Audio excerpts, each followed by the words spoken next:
comme il n'y a pas de match cet après-midi, mais peut-être que vous avez quand même envie de jouer au football et pas sur les écrans, parce qu'on en a un peu marre de tous ces écrans, alors qui nous polluent pas, mais qui sont quand même dans notre quotidien. Eh bien, on a une idée à vous proposer ce matin. C'est pourquoi ne pas jouer à un jeu de cartes avec le jeu du football. Et on est allé rencontrer Guillaume Luton, qui est en direct avec nous. Guillaume, bonjour. Bonjour. Merci beaucoup de passer nous voir sur les ondes de Colline. Elle est pas mal mon idée, que de proposer un jeu de cartes cet après-midi. Alors, comme il pleut, comme on a envie de jouer au foot mais qu'on peut pas jouer, racontez-nous votre superbe idée. Vous venez de créer un jeu de cartes consacré au football. Explication, Guillaume. Alors oui, alors le développement du jeu, il dure maintenant depuis 1 an et demi, 2 ans.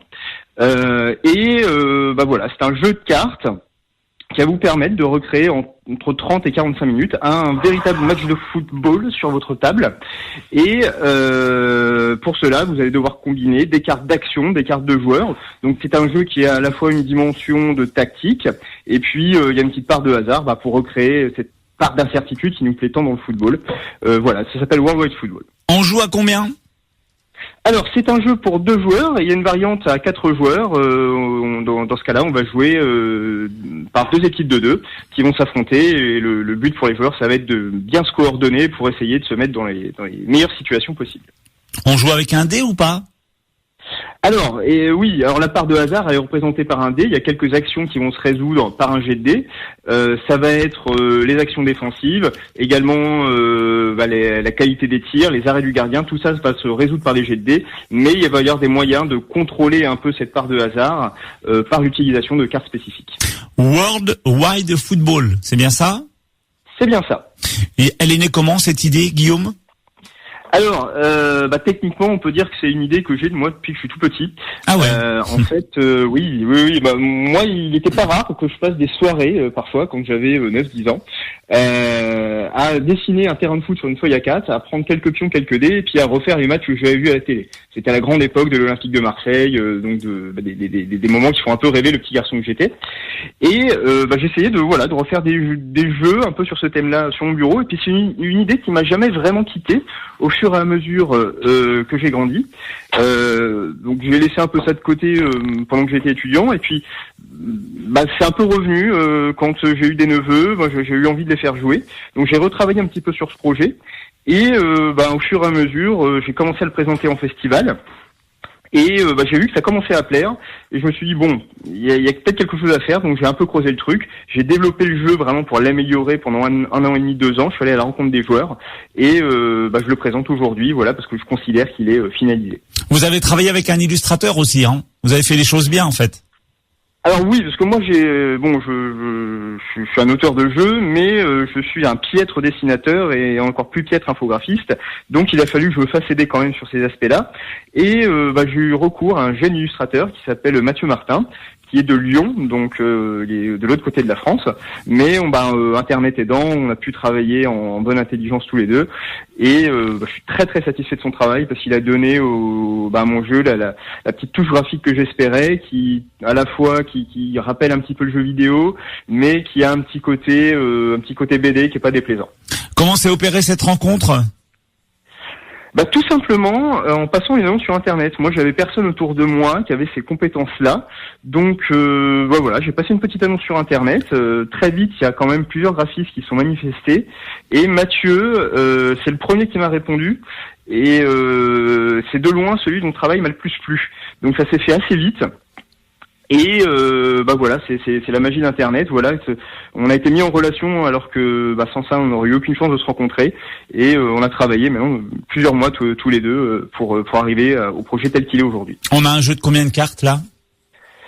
Alors, ça va dépendre en fait. Là pour l'instant, dans la version de base, on doit avoir quelque chose qui, alors j'ai plus les chiffres exacts en tête, mais on est autour de 150 cartes. Mais plus moi je vais réussir à intéresser de gens autour de ce jeu, et plus je vais pouvoir proposer du contenu additionnel. Donc on pourrait arriver à quelque chose comme 162 cartes dans une version vraiment définitive. Vous avez lancé l'idée du financement participatif, c'est ça Guillaume ? C'est bien ça. Le jeu il est en ce moment même sur la plateforme de financement participatif Ulule. Pourquoi ? Parce que moi je suis un tout petit éditeur avec pas beaucoup de moyens. Et pour qu'un jeu soit viable économiquement, le lancer à 1000 exemplaires, on va dire c'est indispensable. C'est vraiment un minimum. Et forcément, ça demande un très gros effort de trésorerie que je souhaitais pas forcément engager. Et le financement participatif va me permettre à la fois de m'assurer qu'il y a un vrai intérêt autour du projet, et puis de récolter les fonds qui vont me permettre de lancer la production du jeu. Donc j'ai lancé une campagne de financement participatif sur Ulule. Donc de fait, c'est une précommande du jeu. Les gens vont pouvoir précommander le jeu. Et ça se passe pour l'instant très bien, puisque j'ai lancé la campagne de financement le 5 février. Et en moins de 10 jours, j'ai réuni les 4000 € nécessaires au financement du jeu. Alors ça veut pas dire que qu'il faut que la campagne s'arrête là, puisque comme je l'ai dit, plus on va arriver à récolter de fonds, et moi plus je vais pouvoir améliorer la qualité du jeu en proposant plus de contenu. Et aujourd'hui là, en ce dimanche, on est à combien ? Alors on en est à 4200 €. On va dire que l'effervescence des premiers jours est un petit peu retombée, mais c'est très normal puisque les deux temps forts d'une campagne sont le début et la fin. Mais on va dire que je tourne à 100 € par jour. Voilà, les collectes arrivent tout doucement. Donc voilà, je peux espérer peut-être doubler la mise, faire 8000, pourquoi pas 10 000. Donc voilà, je me donne tous les moyens pour ça. Et je vais notamment aller au Festival international des Jeux de Cannes, qui est le plus grand festival de jeux en Europe, qui commence jeudi.